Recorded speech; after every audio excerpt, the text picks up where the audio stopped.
Hey, it's Coach with Tactical Hyve. I'm out here on the range today, and I brought along a sampling of the secondary weapons that I used throughout my career. These are all what we call secondaries, because it's never going to be your primary. Your primary is always going to be a long gun. And if you have a choice of shooting somebody with a long gun or your secondary, always opt for the long gun. Works better. So early on, things were a little faster and looser than they are now. And back in the mid 80s, you had a couple choices. In the teams, it was encouraged that you buy your own gun if you didn't like the one in the armory. And I figured 13 rounds in a magazine with a Browning high power was going to be better than the 7 that you got with the 45. Still single action, still very, familiar, and it worked just fine. Again, never had to actually, pull one of these out and shoot somebody because I had a long gun. This one's been around for a long time. HP 35 is what it's known. It was a John Browning design, and it was finished up in 1935. And it served overseas. The Brits used them. Hell, I know they were still using them in the 80s when they did the Princess Gate takedown. It was Operation Nimrod, the Iranian embassy there. And there was at least one guy had to transition and put good rounds on target with it. So it's a good solid gun.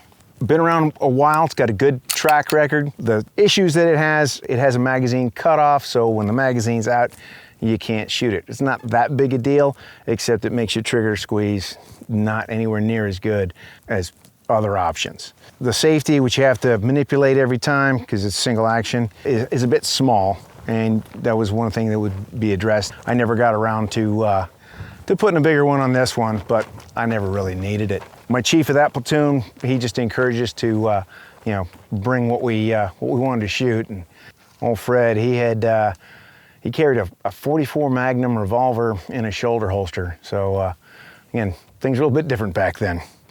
Anyway, moving on. My second platoon, different chief. And he decided that everybody should have ammunition commonality. Okay, so he wanted everybody with a 45. And I think at the time, the prevailing view was that 45 was so much better than 9mm, stopping power and all that. And since then, we've kind of come around a little, but the 1911, awesome gun. Again, limited magazine capacity. The issue ones were 7, and if you got fancy ones, you could get 10. A lot of guys, we had a choice. You could either take the bog standard off the rack 1911, which they worked, but they weren't sexy, or you go out and buy your own, trick it out. And so pretty much everybody in my platoon had a tricked out 45, and the tricking out was basically just you put a nicer trigger on it, maybe a Barstow barrel, little things that just made it more reliable and more fun to shoot and hang out and go, ooh, look what I got. A good gun, been around since World War I, served up until the mid 80s when it was replaced by the Beretta. Still a good gun. I got nothing bad to say about them, except these days they're not the most reliable option out there. I'm just gonna say that. You can make them reliable, but it takes a little bit of effort. And then we move on to the M9, which is the Beretta 92. We got these in late 80s, my second platoon. We had them, but nobody really ran around with them. It's a decent gun. Some guys love them. The biggest issue at the time, our manual of arms, if you got a click instead of a bang, it was a tap, and then you roll over the top here and you would rack it. Well, there was a possibility, because of where the safety is placed, that you could actually put it on safe when you were doing that. So you're already on your secondary, so you're having a bad day, and your secondary didn't work.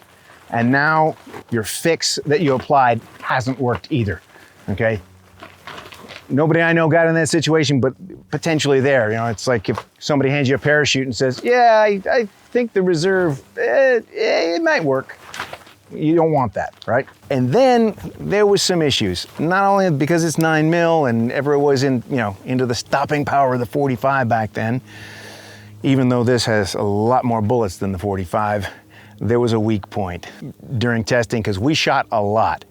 And we shot more than I think Brett expected us to, because at one point, one of my buds instructors, who we affectionately called Nightmare, he was shooting one of these and the slide came off and knocked a few of his teeth out. And I mean, he wasn't the best looking guy to start with, but boy, he was scary as hell with missing teeth. Anyway, that alone was enough for us to say, you know, we got this 45, so we still held on to this 45 until we started getting issued SIGs. This is the 226. This particular gun I was first issued this in Green Team when I went there in 1995. The original, the 226, had no rail. We weren't expecting to use it at night at the time, I guess. You know, nobody did. It was a secondary weapon. Nobody gave it much thought. You got a 15-round magazine. It does everything that the Beretta here does, except now you've got double action. Okay, so double action, there's no safety. Once I shoot, bang, okay, ready to go again. Now, when my finger comes off, I've got a decocker, and that's all it is. So now, the weight of the trigger is basically your safety. There's no actual safety to get in the way. So, coming over the top the way we used to, a lot smoother.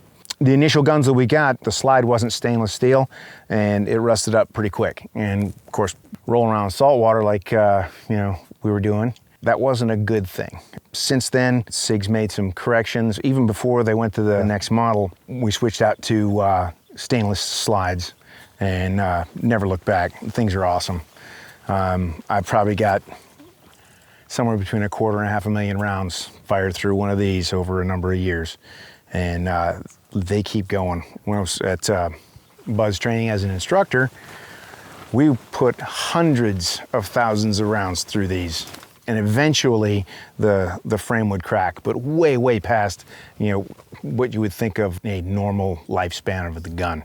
So still a big fan, still own a few of them. I'd go to war with this right now. It's a real good gun. All right. And then in the early 2000s, they decided that, you know, the 226 is still a good gun.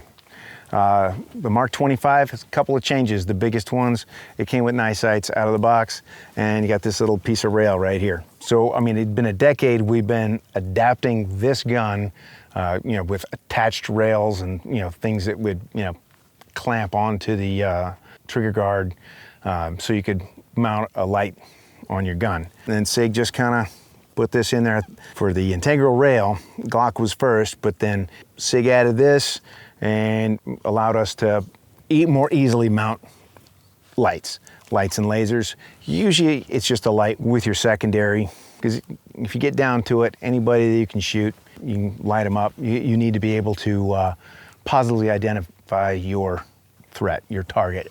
And we've had them for years for the damn primaries, but secondaries kind of lag behind. Everything else on this gun is pretty much exact, the same as the previous model. And again, this was the last one that I had my hands on for active duty. Since then, the teams have moved on to the Coch 19. I've never used one, so I teach it now, but I never deployed with it, so we won't go into that right now.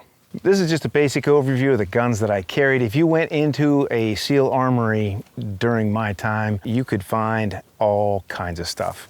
They had revolvers. The 686 was popular. There were 22s. There were Walther PPKs, H&K P9Ss, all kinds of stuff. Got to narrow it down somewhere, and this is just what I carried. So, as always, if you like the content, like, subscribe, tell me what you think.